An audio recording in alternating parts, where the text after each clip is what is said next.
Hey everyone, my name is Sarah Segar. I am from Experiential Learning Depot, and I'm here to talk today about teaching a comprehensive climate change unit or course to high school students. In this video, I'm going to talk about the order in which I teach these concepts, which can be super abstract. And I talk about the reasoning behind how I sequence that. It's what has worked well for me and my students after years and years of trial and error and refinement. Now, I do have a full set of student resources that go along with this course. Everything from lesson materials to project guides to assessments. If you want something ready-made and cohesive, I'll drop the link to that bundle in the description of this video. But even if you have your own resources or your own activities already kind of set up and ready for you, you can absolutely follow along with this sequence and adapt it to your own classroom. One important note, I approach every step experientially through inquiry, active learning, and student-centered strategies that connect abstract climate concepts to the real world. So, come follow along with me. Okay, let's dive into your step-by-step guide to teaching a high school climate change course. I always start with Earth system foundations, so students truly understand the science before they ever talk about the impacts. We begin with the energy budget. Students see how the sun's energy flows through the earth and why disruptions matter. And I really like to do this with experimental inquiry, where students design their own experiments around this concept of the energy budget. Then we talk about atmospheric circulation. We explore global wind patterns and energy transfer, which lay the groundwork for understanding climate systems.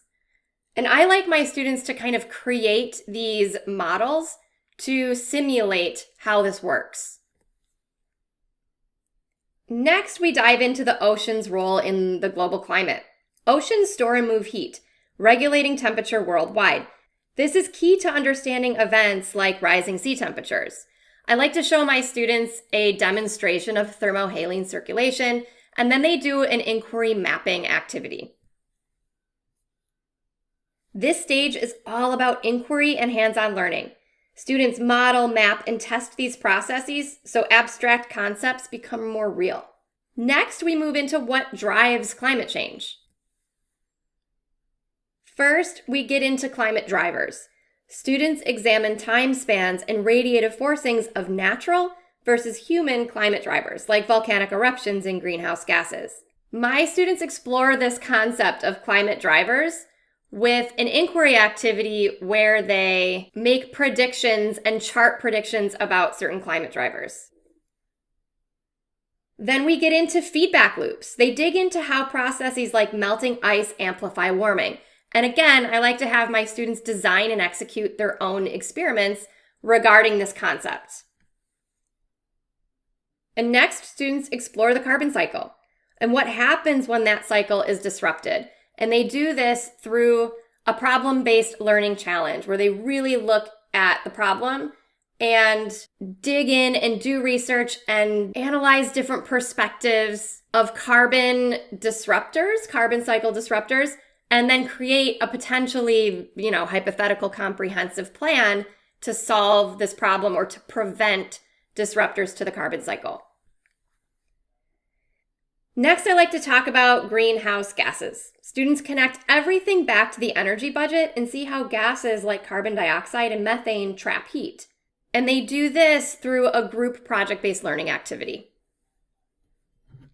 Here we lean heavily on student-centered and real-world approaches. For example, students might create models, run experiments, or connect with experts to see these drivers in action. Once students understand how the system works, we shift to evidence and impacts. First, I have my students understand what the evidence of climate change means. Students analyze data through claim, evidence, and reasoning. Next, my students explore the consequences of climate change.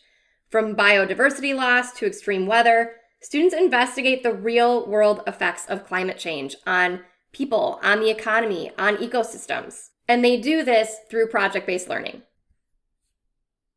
Next, we get into climate and culture. I look at this as more of an optional one. If we have time, my students do this one, and I find this to be incredibly effective and personally meaningful to students. We look at human communities and cultural heritage, exploring climate change from a human lens. And again, we do this through a group PBL experience. Again, this isn't passive learning. Students investigate, debate, they take ownership of the evidence, so they see the science in the world around them. Finally, I close the course or the unit with solutions and student action. My students investigate renewable energy and sustainability practices. Students explore practical, real-world energy solutions through project-based learning. They do this mapping activity, which I love, where they really look for places in the world that would benefit from a renewable energy source. This is just a small piece of a bigger picture, but I like this piece of it because it incorporates technology literacy. Finally, we look at our climate future, a culminating action project where students design and implement solutions for their school or their community. This is where students move from learning about climate change to doing something about it. They leave with a sense of agency and practical skills for creating change. So that's the roadmap I use, from Earth system foundations to climate drivers to evidence and impacts, and finally to solutions and action. Take a snapshot of this page if you need it. That is completely fine. Every step is taught experientially through inquiry, active learning, student-centered projects, and real-world connections. It's not about memorizing terms or doom scrolling climate stats. It's about understanding, engaging, and acting on it.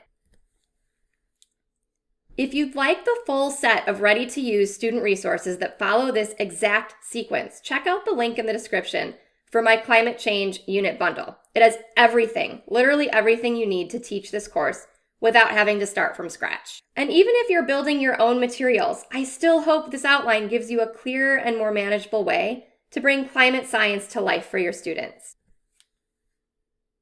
Thanks for watching, and if you're teaching climate change this year, I'd love to hear about your favorite activity or strategy.